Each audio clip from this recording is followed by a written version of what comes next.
Hello and welcome to the very first episode of the Mark and Me podcast. My name's Mark. And my name's Stuart, and we're here to talk to you today about Kevin Smith, and spoilers for a little bit ahead, but we have got the man himself coming up later on in the show. Actually Kevin Smith? Kevin Smith. Episode 1. On episode 1. It's not a Kevin Smith like we found in the phone book, it's the Kevin Smith.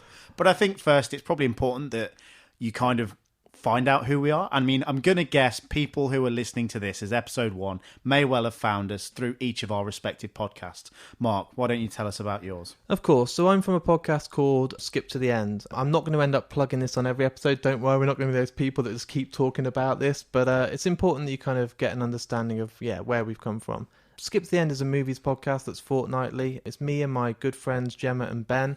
We've been doing it for nearly 2 years now, and it's a mix. So it is a movies podcast, but we talk about an old classic on the rewatch section. We talk about a new release on every episode. We run competitions. We make up random crazy games. And, it's a really good opportunity for us to kind of get out there our thoughts on the latest release and, talk about our love and our hate for certain films. And I think the reason it's so popular is the fact that we're very honest. We will say if a film is shit or we'll say if a film is fantastic, and we're not afraid to kind of hold back. And if it is shit, you're going to hear why. We don't try and sugarcoat anything, but there's nothing better than getting to work with two of my best friends. And if you haven't ever listened to us, go to skiptheend.co.uk because it's got all of our stuff on there. And, I'd love to hear you guys on Twitter. Let us know what you think. Stu, tell us about your completely different themed podcast. My completely different theme podcast, but really similar backstory. So I host a podcast called the New Generation Project Podcast, which is, like I say, infinitely nerdier because we primarily watch mid-90s wrestling. So it's quite a niche market out there. It is a niche market. So, you've got these really popular eras of wrestling, like the early 90s and the late 90s. We picked the bit no one watched, and we talk about that. By we, I mean me and my good friends, Adam and Paul.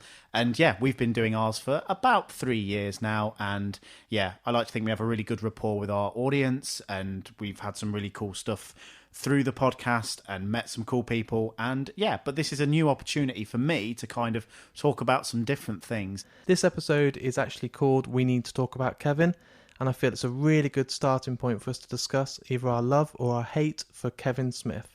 Now, I think it's pretty obvious, Stu, that I'm a big lover of Kevin Smith. You've known me probably 6 months now. Yeah, about right. Oh my God, I love this guy. I love his films, I love his comics, I love his TV series.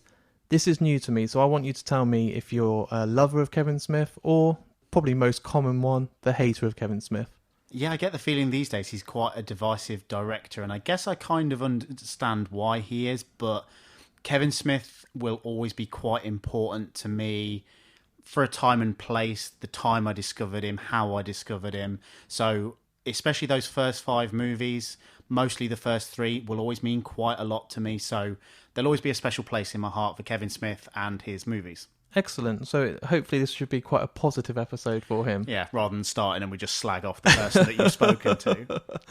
If you kind of want me to tell the story of how I got into Kevin Smith? Yeah, let's do that. Okay, so I was 15 and I woke up one morning and I had a terrible pain in my side. And I was told by my parents I had to go to school. And I went to school and had to come home. And like 48 hours later, I was dying in hospital because I had a peritonitis. My appendix had exploded. Yeah, I just said this would be a positive episode. It's going somewhere. It's going somewhere. So there I am, sat in bed for like a month. I can't go to school. I can't really do anything. I'm just tired all the time. But a very good friend of mine bought over a blank VHS, for those of you that remember that, with Clerks and Mallrats on. And I watched those 2 movies for a month, basically non-stop. So as far as I'm concerned, Clerks is very much a masterpiece. Amazing. I love that little story. I'm glad. He helped cure you. Well, it was more like, I guess, at that age, like I was big into movies, like I was a big film guy. Film 4 had just launched around that time, and, big boxes of blank cassettes and taping as much stuff as I could. But even with Film 4 launching, like, still the majority of what you saw was like big budget Hollywood films, certainly at the cinemas and even on Film 4, the channel at the time. But you see something like Clerks and it was just unlike any movie I'd ever seen before. It wasn't necessarily about anything. It was just stuff happened. It was restricted to 2 guys in a quick stop. It was different. Yeah, I can't argue with that at all. It's got its own sort of style and feel, and it's kind of, because it was only made for a few $1,000s, you kind of just think this is great. You kind of feel part of it watching it because it's just so raw. Yeah, and it was full of, I think, as well, like music that I really liked at the time, like Alice in Chains and Bad Religion. And yeah. Again, I don't necessarily think, maybe it was just the movies I was watching, but you didn't get Alice in Chains and Bad Religion in movie soundtracks. No, I mean, when you brought out Mallrats, it had Silverchair on there, and I was like, nobody is going to use Silverchair right now. It blew my mind. And Weezer, like, probably my two favourite Weezer songs, actually, diverting momentarily, are Suzanne and Jamie, which I think were both B-sides, and obviously Suzanne ended up on the Mallrats soundtrack and became this bizarre piece that sort of played as the outro with a monkey. Like, just where did that come from? But it's cool, and yeah.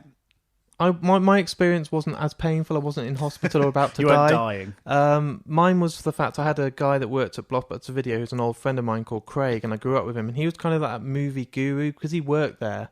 The staff could take home a video each night. I think it was kind of it was quite low salary, but you ended up being able to take as many films home as you want. And he was the guy to go to, like, tell me about what the latest film is and all this. But when I went to his house, he had a DVD, which was a Region 1, quite thick case. And I was like, what is this? Like, what's this? And he was like, oh, it's Clerks by Kevin Smith. And I was like, never heard of it. He's like, you've not seen Clerks or Chasing Amy? I was like, what? Mallrats? I was like, seriously, I have no idea what you're on about. And he literally gave me them all, as well as the Clerks animated series. He gave me loads of them. And he said, go home and watch this. And I was like, I'll do it. And I remember just suddenly being that, I suppose now, obsessed Kevin Smith fans, which you get. You don't do it in small portions. You go out there and you get everything by him. I wanted his book. I wanted to know everything about him. I wanted to buy his figures. And it hasn't really changed sort of 15, 20 years later, which is bad. But Clerks was amazing and I loved it. I then watched Chasing Amy, and for me, we'll come to this, but Chasing Amy is the greatest film from Kevin Smith, in my opinion. I think it's got heart. It's the closest thing you'll get to like a John Hughes film. Yeah. The soundtrack, again, is fantastic. The acting, Ben Affleck and everyone in that, Jason Lee, just stunning, and that was the moment I was like, I need to see everything by this guy. And it was only at that point that Dogma was coming out in the cinema. Okay. And it was like, if you're really into it, he's just got a new film out. And when I went to the cinema to see it, there wasn't many people there, but it was probably the most popular film he's brought out at the cinema. Oh my lord, like, Dogma blew me away. I couldn't believe what he was getting away with, all the religious stuff and the poo monster and everything else. What do you think of Dogma? Yeah, again, that's falls in the time frame of the Kevin Smith movies. I like it. Like you, I can definitely remember seeing that at the cinema. And yeah, I think you absolutely hit the point there. He wasn't a director that, like, very few people knew about him, but everybody that did was obsessed with him. Like, I maybe only had like 2 or 3 friends at the time that were really into like Clerks and Mallrats and stuff, but we were all convinced they were the greatest movies of all time. And yeah, I remember pre-ordering the VHS of Chasing Amy, just looping back to that from HMV, and it came with like a script book for, I think, Clerks and Chasing Amy, or maybe just Chasing Amy. What, with it? Yeah. Oh, amazing. Like, pre-ordering VHSs, like, how weird does that seem? I know, But yeah, Dogma felt like a massive departure from those first 3 films, but at the same time, maybe it's just the fact that Jay and Silent Bob was still in it. It was still quintessentially Kevin Smith. Yeah, that's fair enough. And I think the fact that it was quite a lot more budget, you could see that some of the cast he got in were really quite well-known people. Chris randomly. Rock, yeah. He's got all these great actors that Alan suddenly... Rickman. It's crazy, isn't it, when you look back now? And then, we will have to talk about this later, but the route he's gone down now, he's not working with these massive kind of names anymore. He's working with his family more and just friends and stuff, and it's quite a decline in the way that his fan base have not turned on him, but people just wanted to hope that he would carry on these great films like Dogma and Clerks and Mallrats and all these kind of humour that had the Jay and Silent Bob element. And we then got Jay and Silent Bob Strike Back, and for me, it was a film that was made for the fans. Yeah. It wasn't just let's go to the cinema, what's on? Oh, there's Scary Movie 2 or a film here called Jay and Silent Bob. It was literally, here you go, guys. If you've liked my earlier work, this is a dedication for you of all the funny stuff that you're going to remember in the first films put into a film. And I've met a lot of Kevin Smith fans that was the point where it was like, nah, I'm done now. I don't want them as the main characters. I just wanted them to be those kind of guys that you see now and then.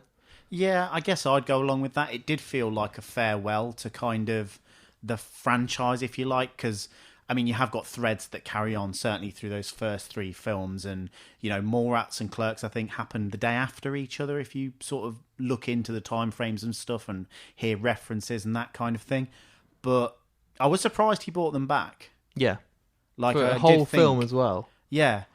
But I thought it worked. It was definitely something I enjoyed. And like you say, there was enough references, enough insider stuff there for the fans that, yeah, I could imagine somebody perhaps who had never seen a Kevin Smith film walking into that film and being completely perplexed as to what was going on. And I could kind of feel that a bit with Dogma as well, because I think you do kind of have to have an affinity for Jay and Silent Bob to understand what the joke is. Yeah, I can't argue. You need to know that they're just basically stoners that are just, I don't know, they're just there. In Clerks, they're just that element of a bit of humour, and you see Jay's wackiness, and in Mallrats, they're kind of those go-to guys, and it was always about Kevin Smith being Silent Bob, and then when he did speak, giving those words of wisdom that would mean so much. And when you've got them as the main characters for nearly an hour and a half, 2 hours, it just felt, I don't know, I never really wanted to see what they were up to all the time. I didn't want to know what they did all day, every day.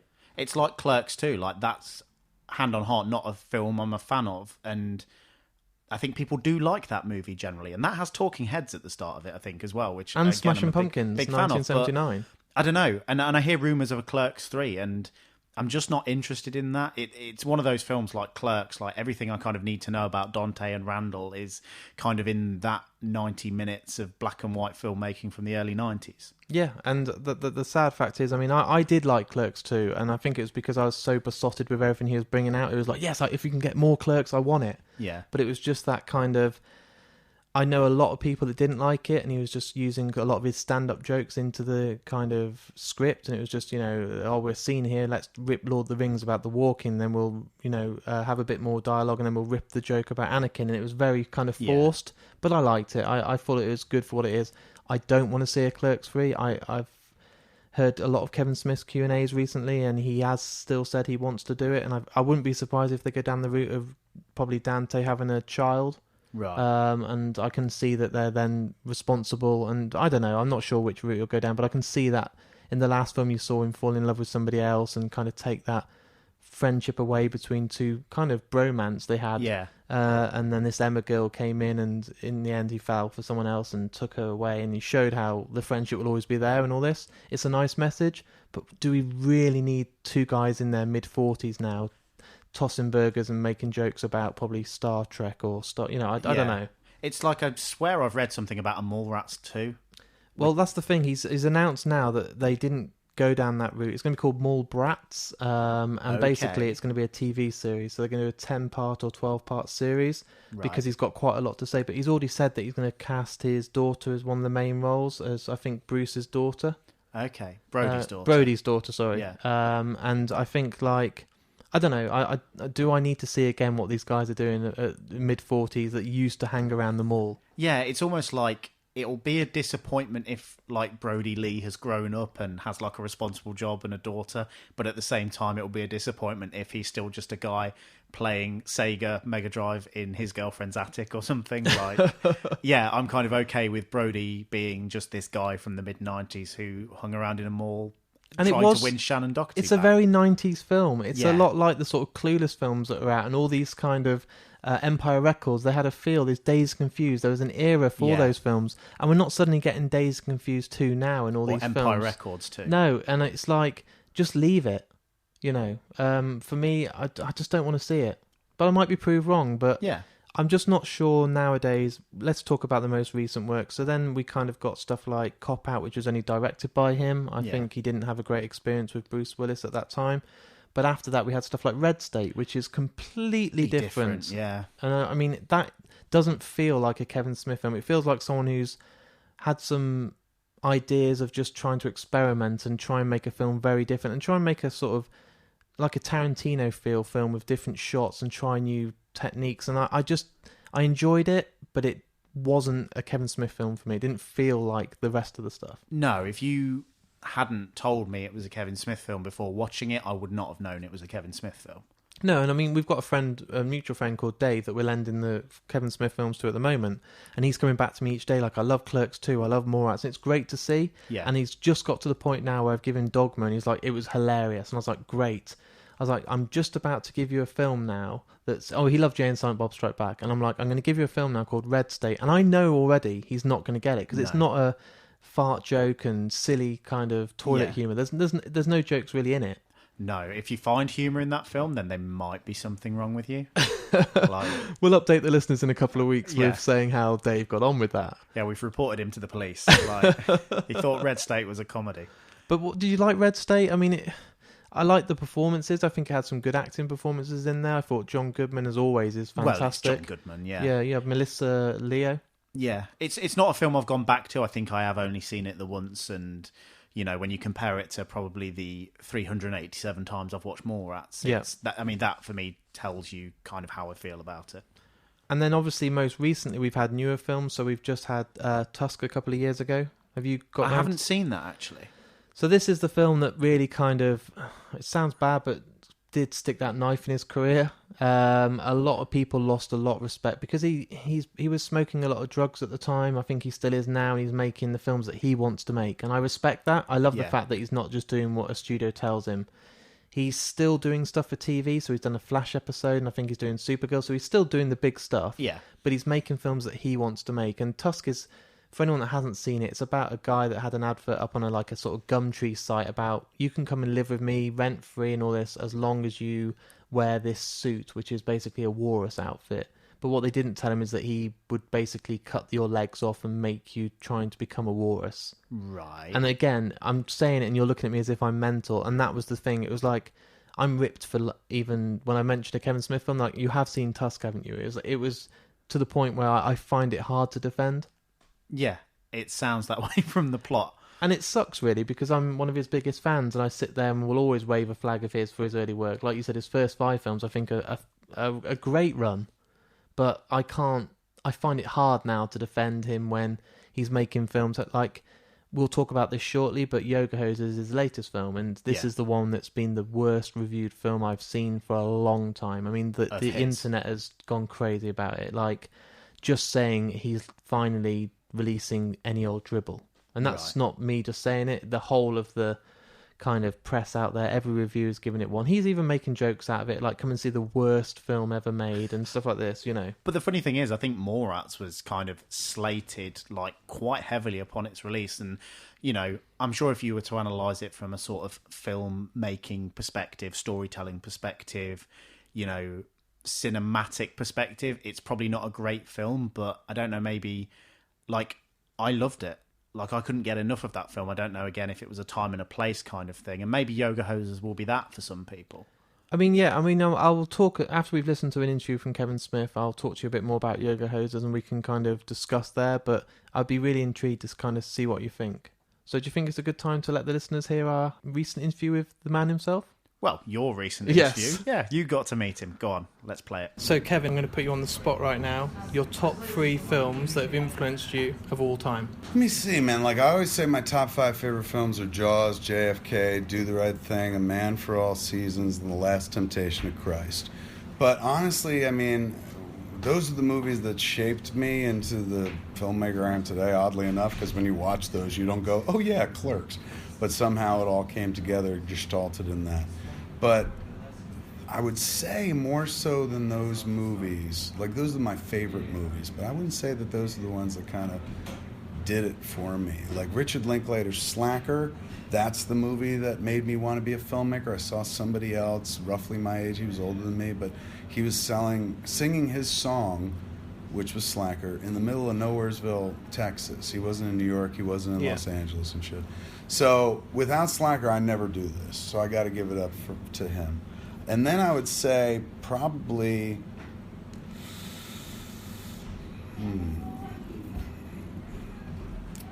maybe The Breakfast Club, because there's a mixture of funny shit and heartfelt shit and real things that, it's fun to make people laugh, but it's way more fun to make them feel. And those buttons are very close in a person. So, like, if you could do one, generally you could do the other. And I like leaning toward that. Like, the idea of, we've all had a good time, but you get to actually get something useful out of this at the end of the day. It pulls your heartstrings in a weird way. So, I would say that Breakfast Club, definitely a big bad influence for me. And let me try to think. It's not Star Wars. I love Star Wars, and while Star Wars material has definitely been in everything I've done, it didn't really inspire me. Like, I never saw that movie and said, ooh, I want to do that. I saw that movie and said, that's something I could never fucking do. But I can make a movie where people talk about that shit. That's what I could do. So I'm trying to think, man, was there a last film that I'm like, fuck, without that movie? Linklater, Hughes, there's a bunch of things that have, inspired me, but they really lent toward who I became as a storyteller in a big bad way. Slacker was the one that made me a storyteller, made me think I could be a storyteller, more importantly, which is the same thing. If you think you can be a storyteller, guess what? You are a fucking storyteller. So really it's one and the same. And John Hughes, I knew his work even before Richards, and that's the guy who kind of showed me, held a mirror up to my world.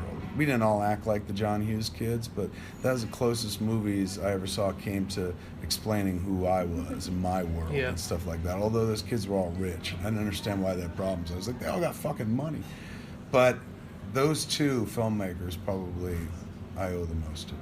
Fantastic. If you could go back and change anything you've done in your career, what would you change to learn the most from? What would I change? I wouldn't redo any of the movies or anything, because each one of those I learned. So even if they didn't kill at the box office, or even if they died, it's all a learning curve. So, each one of them's a big part. Like having kids. So you never sit there and go boy, I wish I can go back and correct that one kid or whatever. You just kind of accept them and love them. But what would I do differently? I wouldn't be as scared about what people had to say. I was very worried about people not liking what I did in the first 10 years of my career. That's because we were raised in Miramax that way. Harvey was just like, critics are everything. Without critics, we got nothing and shit. So we played to the critics quite a bit. And,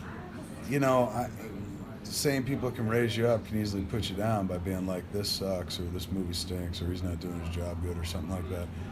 So that would immediately, I'd feel that repudiation and be like, I suck at my job, and I'd withdraw, and I wouldn't be as daring and wouldn't want to try things, start playing it safe at a certain point in my career and shit. And that's all fear-based. That's all like, oh, I'm scared that they're going to stop me from doing this job. Never should have been afraid of that, Nobody can stop you from doing this job. Sure, somebody can choose not to give you money. Nobody can stop you from being a fucking storyteller. Nobody can stop you from being a visual storyteller, man. I was a movie fan, movie fanatic. And every movie fanatic, as I said to the crowd in there, is a fucking movie maker, a nascent movie maker. So I knew I had it in me, but I was too scared to stand up for the shit that I wanted to do. Like, Clerks was my statement, my testimony. So was Mallrats, Chasing Amy, Dogma. But then I started playing it safe, ran out of things to say, and then was just like, what is working for other people? All right, I'll do something like that. And that was fear. So I wish now I'm older and doing this 22 years, so now I don't fear anything. Are you kidding me? I made Tusk. If that didn't kill my career, nothing fucking will. So I'm not as scared anymore. I don't sit there and be like, oh man, they're gonna hate this, or fucking what if I make a movie that doesn't do well? Make them for yourself, and that's what's the best thing. At the end of the day, dude, I can't make the box office be what I want it to be. Nobody can. Not even a fucking Marvel movie can predict the box office. Yeah, they got good ideas. We're gonna do well, but can't fucking tell you exactly how well they're gonna do. So if you can't do that, the only thing you can control is making the movie for you. Make the movie you want to see, because you can't make everyone else happy, but if you can make yourself as the filmmaker happy, the storyteller happy, that's where it begins. That's all Clerks was. Clerks wasn't me going, what'll make him happy? What'll make her happy? It was like, I just want to see this movie. Nobody's going to make it if I don't make it. So now I kind of work with that ethos, and I'm happier. It's just it means you're not always going to fucking knock them out the park, and some movies aren't going to be seen as much as other movies, but you're not going to be obsessed with box office and turnouts. Just enjoy freedom, it, baby. have You're fun. Just storytelling and shit, and then you look back after a couple years, and there's a long tail behind you, and you realize, oh, I've just been making things. Be a maker. Fear is as Dune taught us, fear is the mind killer, and it's so fucking true, man. It's so often you'll fall down the rabbit hole of what do people think, or fucking, oh my god, nobody likes this. Who cares? Somebody will like it. That's the thing, man. Even the weirdest fucking shit, even the shit I've done, which I'm like, nobody likes, Jersey Girl. I was always like, nobody likes this movie. It's not true. It's an over-exaggeration. A lot of people fucking like that movie and shit like that. So, you know, and as a movie's life goes on, it's like you can't judge it all on an opening weekend. It's like how long a movie sticks around after stuff. So I wish, that's the only thing I would change about my career, honestly. I wouldn't redo any of the movies, but I do wish that, like, I wasn't so fear-based. Now I'm not, and now I'm like, I feel like, oh, I found my balls, so to speak. But I wish that in the early days, or particularly in the middle of the career, that I didn't get so scared. Things didn't scare me off. Like, we're going to crowdsource finance Red State before Kickstarter even existed. And I mentioned it in an article. We built a website for it and shit. Mentioned it in an article, and some guy was like, ew, Kevin Smith is going to beg for money for his next movie. And right away, I was just like, I'm doing that now.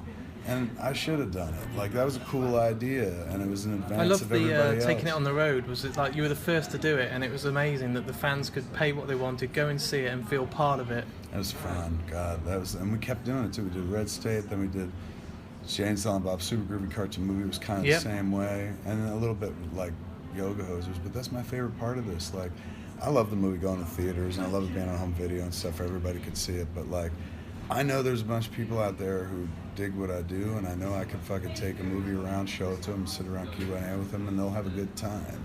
Like, more so than they have just went to the movie and watched the movie by itself. So I like doing this. Like, as much as it's for the audience, this is for me too. I want to end on a positive, so your career highlights. Let me see. Working with Depp was a career highlight, because, like, that was never going to happen in any other fucking way, shape, or form in my career unless I made Tusk. So I was kind of rewarded for being weird, which I liked, cosmically speaking. The universe was like, here, you get to work with Johnny Depp because you made a weird choice. So that was definitely a fucking career highlight. I'll be honest with you, even before I came here, I saw it on Twitter. Prince Charles Cinema put up on the marquee Harley Quinn Smith and Yoga Hosers in massive fucking letters. And that was kind of a career highlight as well. You know, it's more her career than mine, but still I had a part of something to do Proud with dad it. moment. A little bit. A little proud dad. So this being the first time I'd heard that interview, I mean, you did it, what, a couple of months ago, maybe? Yeah, so that was at the Prince Charles after seeing the UK premiere of the latest film, Yoga Hosers. But there was a really cool listen, like, hearing people you like talk about things you like is always a thing that I really enjoy. And I know that sounds maybe a bit creepy in a way. I'll give you an example. Like, I remember hearing David Byrne talk about how much he loved Jeff Buckley, and hearing Kevin Smith talk about how much he loved John Hughes, which, you know, is an obvious thing that the films he made in the 90s would have been influenced by John Hughes' movies in the 80s, but it's still cool to hear him talk about how much he likes John Hughes and why he likes John Hughes. Ironically, it's the kind of passion and the heart that you hear when he's talking, and it's not artificial, it's completely true. It's I've even mentioned John Hughes today already, talking about sort of Chasing Amy, and we haven't talked about Jersey Girl. Yeah, which is a film I actually really like. It came just after the end, if I remember correctly, of the Jay and Silent Bob era stuff, and I think it was something that was panned at the cinemas because it had Jennifer Lopez and Ben Affleck in it at the time, and obviously they were kind of a big Hollywood couple. You know, we're just on the heels of the Brangelina split, but before Brangelina there was Jaffleck, was that their name? I don't know. Whatever it was, yeah. But whatever it was. But yeah, like Jennifer Lopez gets killed off a few minutes into the film, and you get like this actually quite sweet film with Ben Affleck, who I really hate, but you know, I can kind of tolerate him in Kevin Smith stuff, and Liv Tyler. Like this really sweet story about kind of a small town guy adjusting to life, you know, outside of the big city. Yeah, and I believe it was, you know, there's elements of there when Kevin lost his dad, who died quite recent to that film coming out, and I think it was kind of his dedication to his dad about how this father figure can be such a role model, and that's, again, a film that gets a lot of stick. A lot of people are like, yeah, I like Kevin Smith till Jersey Girl, but watch Jersey Girl, because most people that say that haven't even seen it. Yeah, I just think it's a sweet film. Like, again, is it a cinematic masterpiece? Probably not, but yeah, it's got that heart in it that he talked about in the interview, and I'll plug the fact that it ends with Bruce Springsteen doing Jersey Girl, which is a fantastic rendition of that song, and I'm a big Springsteen fan. Yeah, and, again, all of his soundtracks for me have got great songs in. I love the fact he uses great bands that have kind of for that time. Yeah. When his films are out in the 90s, he's using 90s bands and stuff like that. But, I mean, getting to meet Kevin Smith was an honour, and hearing him talk is just... I could listen to that guy. That's the one thing I was given the most credit for. He's the guy... I went there, they did an hour and a half. The film came on, he then did a 2-hour Q&A. Right. I then, because I was in London, I decided to go to the second screening because it was just not worth coming home because there's like a 5 a.m. train home or something. So I stayed for the second showing, so I had another hour and a half. I then saw the film again when I did this interview, and then I had another 2-hour Q&A. And then we're like, what? That's crazy. That's like 5 hours of him talking. This guy can talk. You just heard I asked him probably 2 or 3 questions, and it's a 10-minute interview. This guy did a Q&A. You ask him a question about what was your first film that got you into films. He'll give you an answer for half an hour and go off on about all these different stories and analogies. And it's incredible, man. This guy can talk, and I never, ever get bored of him. But that's what you want from those people when you kind of meet them, be it for the first time or the 10th time. You don't want kind of one-word answers. And, yeah, I think what surprised me about that interview, not surprised me in the sense that I didn't expect him, to be honest, but... there were some very honest answers there. He's wearing his heart on his sleeve the whole way through, and he knows. He said it there. I'm not making films now for the kind of the what I should be doing. He's doing it for him.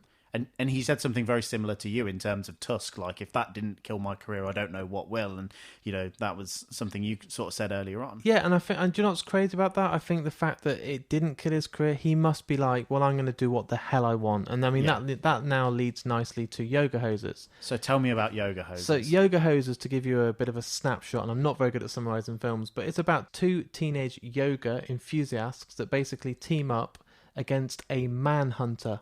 I'm not joking. Right. That basically has an ancient evil presence and is threatening their whole kind of shop that they work in, kind of a Clerksy store. Right. And they're also attacked by little bratzy, which is kind of those little sausages. Sausage Nazis. Yep, bratsies that are dressed up, and it's Kevin playing the role. They're little mini ones, so it's kind of that like silly little... It reminded me of like Gremlins or Critters. I was going to say like Ghoulies or Critters is a perfect example, and they're out to kind of defeat these little bratsy sausages. It sounds surreal. It sounds like he's buying a lot of weed and writing random stuff late at night. Yeah. But the fact that people have seen it, and okay, they're slagging it off or whatever, but he's doing it. Like, what? He's doing it. You've got to respect the fact he's going out there and doing what he wants. He's got Johnny Depp in the film, I mean, to get Johnny Depp, he did a bit of a Q&A on this and said that when Johnny Depp did Tusk, he's Guy Lapointe, who's this French kind of police officer, kind of it's a strange role. No one would ever believe it was him if you actually stopped and thought about it. Like, you wouldn't know it's him. He's just so kind of random and crazy. Yeah. He's like a detective, and he's called on to the case to help find this Tusk and the killer and all this. But he said to Kevin at the end, if you ever could write another film for this part, I want to be in it. And that's Johnny Depp. This guy's not struggling for work. He can pick and choose. And Pirates of the Caribbean 8 will be out again soon, I'm sure. But the fact that it kind of inspired him to let's bring him back. And that's the one thing I can say. This film, for me, and I'm not dissing Tusk, but Tusk is not a great film. I can't defend it. It's silly. Yeah. But this is a good film now. Yoga Hosers it's a really silly, fun film. Right. I haven't been to the cinema and just kind of relaxed and just had fun for a long time. Right. And, that's sometimes quite important in a cinema, to go there and switch off and just be entertained for silly randomness. You don't get that many more films now. It's all very serious Oscar bait films, or the opposite, where they're just a franchise that have got lots and lots of films coming out. Yeah. This is just nice to kind of just... why not? Do you almost feel like he's doing I don't want to use the term lesser, but perhaps less well-received version of what it seems like Seth Rogen and his pals do? Like, I haven't seen Sausage Party yet. I gather you guys watched it on Skip to the End. Yeah. But their movies strike me very much as they get high and write a film about what they think is funny when they're high. Yeah, like Pineapple Express and this. Have you seen This Is the End? Yeah, which I did like. Which is really good, I thought, and it was silly, but they're doing what they want.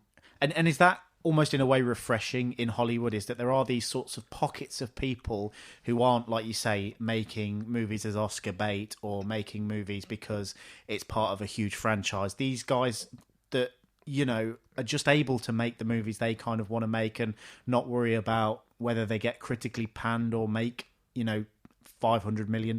It's just you saying it sounds refreshing to me. It's nice. You know, you don't stop and think, actually, they're not worrying about the box office. They're making low-budget films that will make enough money back on video on demand or DVD sales.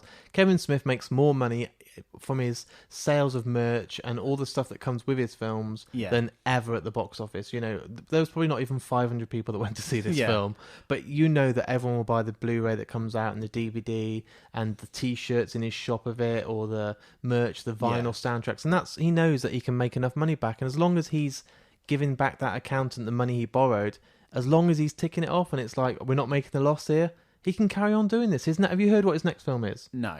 So it's a final part of the trilogy. So we've got Tusk, we've just had Yoga Hosers, and the next film is Moose Jaws. Okay, so I'm just going to take a wild guess and say it's a version of Jaws with a moose in it. Scene for scene. So I've heard he's doing, because Jaws is one of his favourite films, you've heard him say it. Yeah. He's basically remaking it with a moose. Now, you're going to piss a lot of fans off because Jaws is one of the most respected... Sacred Yes, text. you don't go there. But he's having fun. He's obviously doing it for himself. It's going to be stupid. It's going to be absolutely ridiculous. But he's already said it's going to be the return of Jay and Silent Bob. Okay. Well, So- that piques my interest. Exactly, and it's going to be fun. It's going to be silly. You know they're going to be on the boat, and I don't know, maybe someone like Brody's character could be Silent Bob or something random where Quint is Jay. Or But do you not think they'd maybe do Brody as in Jason Lee as Brody and Jeremy London, if he's still anywhere in existence, as, you know, Quint? it would work. Yeah, I guess. And I think the other beat he hit in that interview there, which, you know, plays into Yoga Hosers, is it sounds like it's a thing for him and his daughter, and it was quite this big moment for him to see her name up on the Prince Charles Cinema. Yeah, and she's getting press and she's, you know, doing interviews for big magazines and stuff like that. And he's wanting to elevate his daughter's career. Of course he does. It's his most proud possession. It's his daughter. Yeah. His wife's in a number of films as well. He wants to work with his friends. He doesn't want to pay silly money to get these massive, massive celebrities and big film stars in anymore. He's worked with Affleck. He's worked with, you know, Jennifer Johnny Lopez. Depp. And look at how it happened. You know, he just wants to have fun, probably not have to leave his family for weeks on end in the middle of somewhere to go and film. He's taken them with him. He's starring. He's getting even his daughter's friends, Lily Depp, you know, Lily Rose, you know, Johnny Depp's daughter. okay. So she's the other main role in Right. this. They're having fun. You know, it's why not? And that's the thing I've got to say. You know, they're not the greatest films anymore, but he's doing what he wants, and I respect that. Absolutely. And you know, I can't fault him for it. But every single person out there seems to want to fault him for it. But at the very least, we'll always have, or certainly I will always have, Clerks, Mallrats, Chasing Amy, these movies that, yeah, like I kind of hit on at the start, mean a lot to me for the people that they're linked to in my life and the time they're linked to in my life. Yeah, and that's something no one can ever take away. Do you want to tell the guys out there now what we're going to be discussing on the next episode? So there's a guy, like, from the 80s who I gather is still around. Okay, that's a nice clue. Do you want to talk about some of his films he's done? Maybe Driving Me Crazy, maybe Brilliant. The Lost Boys, Goonies, Gremlins. The Burbs. This is some got good, any good idea? films. He's actually right now one of the most trending names on Twitter. Right. He's recently done a performance because his career has taken to music. He's Right. become a songwriter and he's released an album called Angelic to the Core. So it's actually going to be Corey Feldman. Corey Feldman. We'll talk about it more on the next episode, but it's going to be a long, good hour interview with him. Oh, And excellent. we're going to be talking about all different things, not just his films, his music, his political views, he's had a dark time in his past. Yeah. I suggest you go and, you know, over the next few weeks, watch some more of his old 80s films and see what you think. And I look forward to kind of sharing that with you in probably about 3 or 4 weeks' time. I absolutely look forward to hearing it. So thanks everyone today for listening to the first episode of hopefully many Mark and Me's. Just to give the listener a bit more of a idea. These episodes aren't going to be scheduled on a monthly basis or weekly. It's as me and Stu will find someone we want to talk to, or as they come. 1 week you might get 3 episodes if we're literally meeting everyone. It could be 2 months until you get a next, but we will be going on our own sort of Twitter, which is @MarkandMeUK. And we'll be letting people know as soon as we've got other people. But we've got enough in the bank at the moment to hopefully give you enough till Christmas. So thanks for listening from me. And from me. Oh, actually from Mark. And me.